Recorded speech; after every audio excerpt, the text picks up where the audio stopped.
It's about 10:30 in the morning, and I'm actually out here at a time where the okra blossoms are open. Look at how pretty they are, and they're very popular. So you can see all the lovely little bees hanging out in there. But yeah, so okra blossoms are really pretty, and they're gonna grow up to be okras.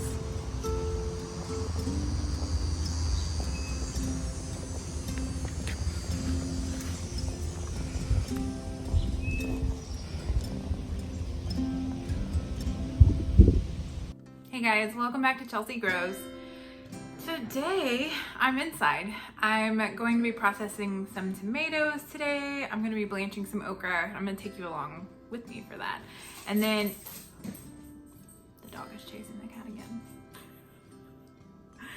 I'm taking you along with me today. We are gonna preserve some stuff, and then I'm actually going to go through some seeds and tell you what I'm going to be planting this fall, what seeds I'm going to be starting, and what I'm going to direct sow in the garden next week. So yeah, let's get busy in the kitchen. I got a little bit of cleaning to do first, and then it's going to get real. And then I'm also wearing makeup today, guys. Oh my god, it's like the third time during quarantine. Do you ever just like wake up and you just need a full face and you need a little bit of power wing, you know? Just a little bit of power wing. I needed a power wing today. It's my last day of summer vacation. It's the last day. What am I gonna do? I have to go to work.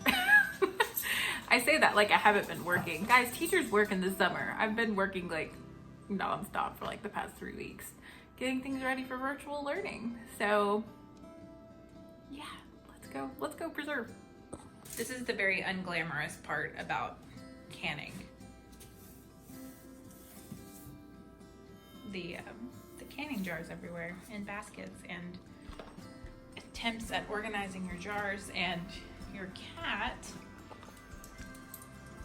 getting in your canning boxes. Alan, do you want to say hey to YouTube? Hi handsome. This is our other cow. This is Alan. Alan, he's named after Alan Rickman, because we love some Harry Potter around here. Yeah. Alright guys, thanks for listening to me talk to my cat. The first thing I'm going to do today is make some tomato powder. Now I use my tomato powder to make tomato paste, tomato sauce, and tomato soup during the whole year. And as you can see, my jar is running a little bit low. But what I do is I take the tomato skins that I collect while I'm processing my tomatoes and canning them, and instead of throwing them away, I dehydrate them. And I will take the big chunks that you can see in the glass jar on the right, and I'll put them in a food processor to make medium-sized chunks. And then I'll take the medium-sized chunks and I'll put them in the smaller spice grinder. And a spice grinder is just a coffee grinder, but it makes like a really nice powder out of the tomato skins. And I have heard and seen some recipes about making ketchup from tomato powder. I just haven't tried it yet. So yeah, so this is just me transferring things back and forth and processing. I like to do it this way, and I love tomato powder because it takes up way less space than canned tomatoes and even frozen tomatoes in the freezer. So I can get a lot of tomatoes in that one mason jar. So yeah, that's how we make tomato powder.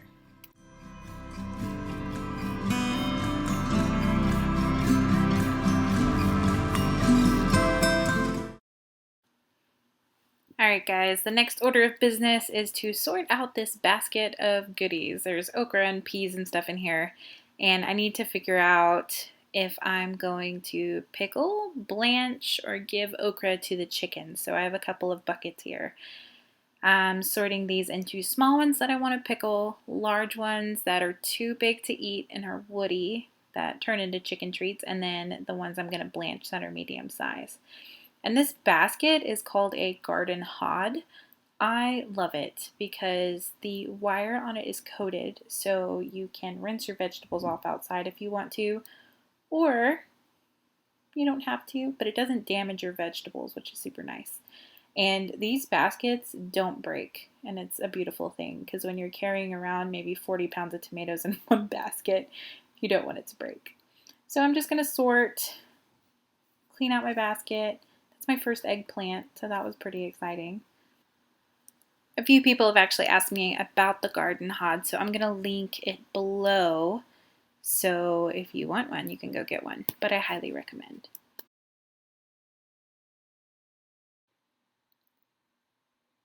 So I've got my okra all sorted. I'm going to put the large okra into the freezer for the chickens. Then I'm going to go ahead and turn my canner on. It takes a while to get heated up and it won't take long to get the pickles going. I also have my mason jars in the oven. I wash them with soap and water and they are in the oven at 200 degrees so that the jars are nice and warm and sterile so that I can pickle some okra. So in the pot, I'm going to make my pickle brine. The first thing I'm going to do is do 1 part water to 1 part white distilled vinegar. You want to use store-bought vinegar because it has the right acidity that you need for safe canning. So I'm going to go ahead and make a big batch because I'm going to be pickling a lot of things in the next few days. So you bring the brine to a boil, and I also add a few peppercorns and some dill seeds into mine. I love dill pickle brine, so that's my jam. So I am chopping the stems off of all of the okra that I'm going to pickle. These are my smaller pods. I like smaller, more tender ones for pickling. And I'm saving all of the stems for the chickens. I try to give them as much scraps as possible to keep it out of the trash. And I'm going to start setting up for canning. So I'm going to lay down a towel and get my canning supplies out. I'm also putting a pot of water on so that I can get my lids nice and warm. And you can get these canning sets at a big box store or online on Amazon. And you'll have everything you need. So that's a can lifter, a lid lifter. I also have some ball pickle crisp, and I like to put that into my pickles to keep them nice and crunchy. I've also got some dill and some dehydrated jalapenos that I'm going to stick in these okra. So I'm going to pull my okra jars out of the oven so they're nice and warm. You don't want to do this in a cold jar, 1, because it's not sterile, and 2, you don't want to pour a boiling hot brine into a cold jar because you'll bust your jars. And you don't want to put a cold jar into a boiling pot of water because it'll also bust your jars. So I'm getting all my accoutrements together, and I'm going to start stuffing the okra into the jars. You don't want to touch the inside of the jar. You just want to hold it on the outside as best you can and finagle as many okras in there as you possibly want to.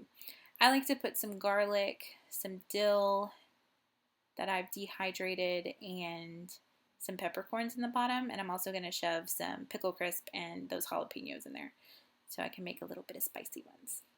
And then once it's as full as I can get it, and I've got all my spices in, I'm going to ladle that almost boiling pickle brine that I just made into the jars.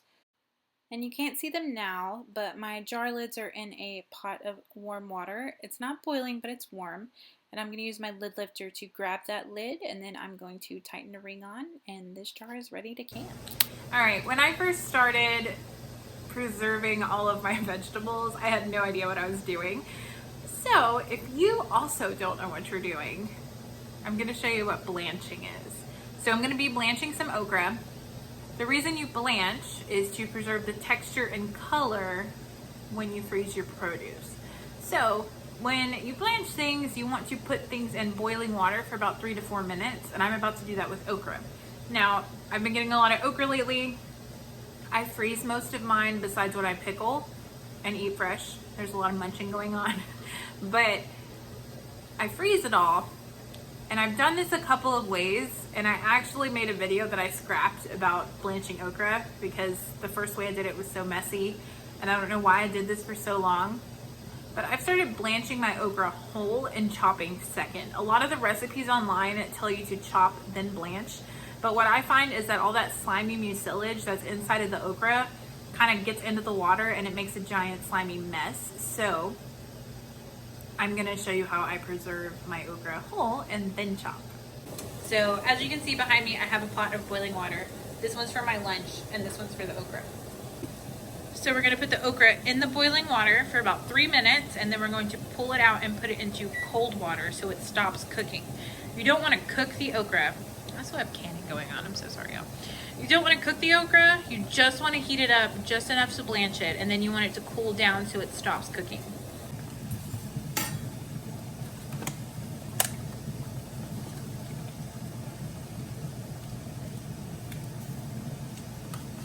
So I'm chucking all my okra in.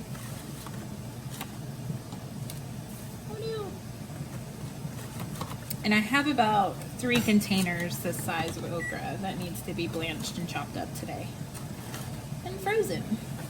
So I'm gonna make sure everything's nice and covered in the water. And we're gonna leave this in here for about 3 minutes. And you can already start to tell that the okra is starting to get like a nice deep green color. And now we wait for 3 minutes. Meanwhile, I'm gonna snack on some pickled noodle beans because these guys are delicious.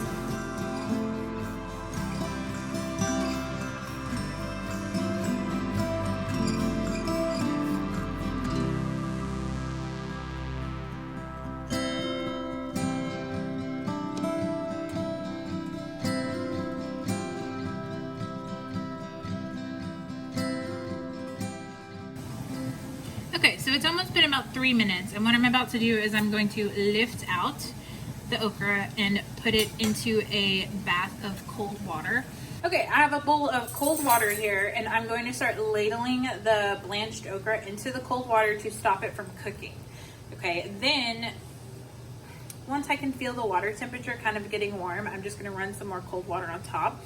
A lot of people put their blanched vegetables in an ice bath too, and you can do that.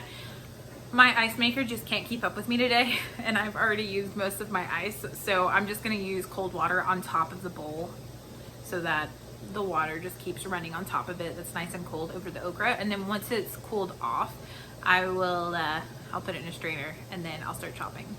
So here we go. Okay, so I have my bowl here. I'm gonna start scooping out this okra. As you can see, it's like nice and bright green, which is what you want. You want it to keep its color during the freeze. And you'll also notice that the red okra actually turns green once it's cooked. A lot of like red beans and stuff turn green once you cook them. Okay, so I have my first batch. Now I'm gonna take it to the sink and run cold water over it.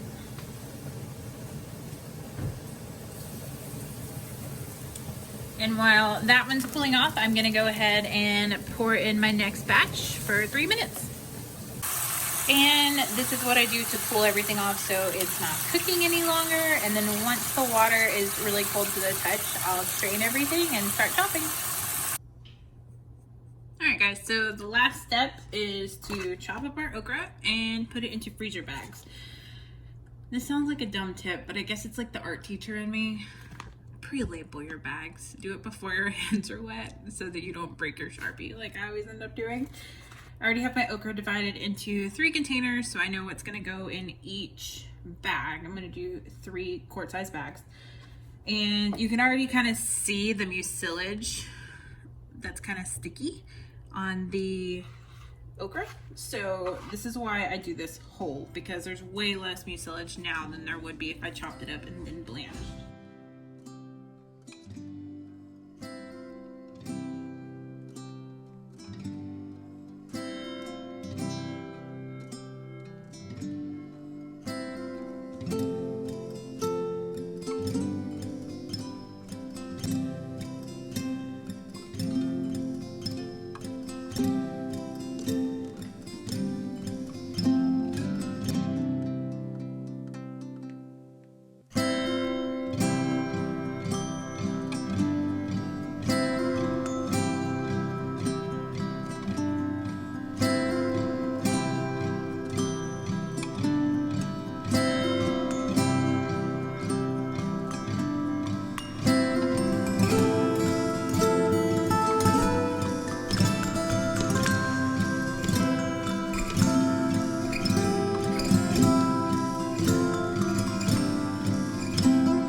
There we go. That's 1 bag for the freezer. And I like to smush them kind of flat And then I will freeze them nice and flat so that when they're finished, I can just slip it in vertically with a bunch of other bags that I have. So on to 2 more, and then it's time for tomatoes and enchilada sauce. All right, it's a little bit later, and now I'm coring tomatoes. So we've been harvesting like a ton of tomatoes the past few days, and I'm going back to school, so I'm going to try to get as many of them processed as I can today. These are Roma tomatoes, which are more of like a paste tomato. Some of these are Amish paste, and then some of these are called Roma because I got them on clearance at Lowe's, and I just figured I'd give them a shot. And they produce pretty heavily. And what I'm doing now is I'm coring and scoring the bottom. So scoring is just cutting an X on the bottom of the tomato so that when I blanch them, the skin just peels right off. And then coring is cutting that top out and getting rid of that hard core in the center. So I'm gonna do that to all of these, and then I'm going to blanch them for about 30 seconds or until I can see the skins kind of peeling up, and then I'll put them in cold water, peel them, can them, and go from there. All right, guys, so here I go scoring. So I'm cutting that X, and then I am carving out the top part and trying to get rid of as much as that core as possible. I am saving the cores for my chicken friends, so I'm going to start working my way through all of these tomatoes so that I can blanch them.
You can kind of see like the skin starting to peel off, and that's how I know it's ready to go into the sink in the cold water.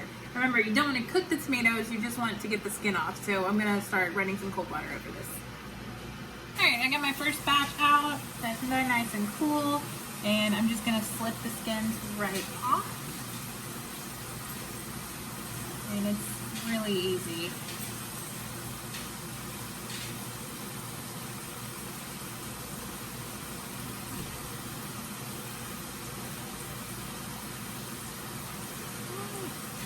Slippery though. Okay, and then this one's ready to chop and then put in a jar. And I'm just gonna go ahead and do this for all of them, and then I'm gonna quarter them, and they'll be ready to can.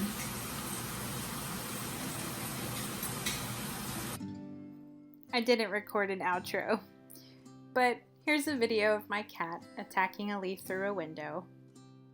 Hopefully it'll make up for it. Thanks for joining me today. Go grow something, preserve something, and then go eat something. I'll see you guys next time, and we're going to talk about seeds.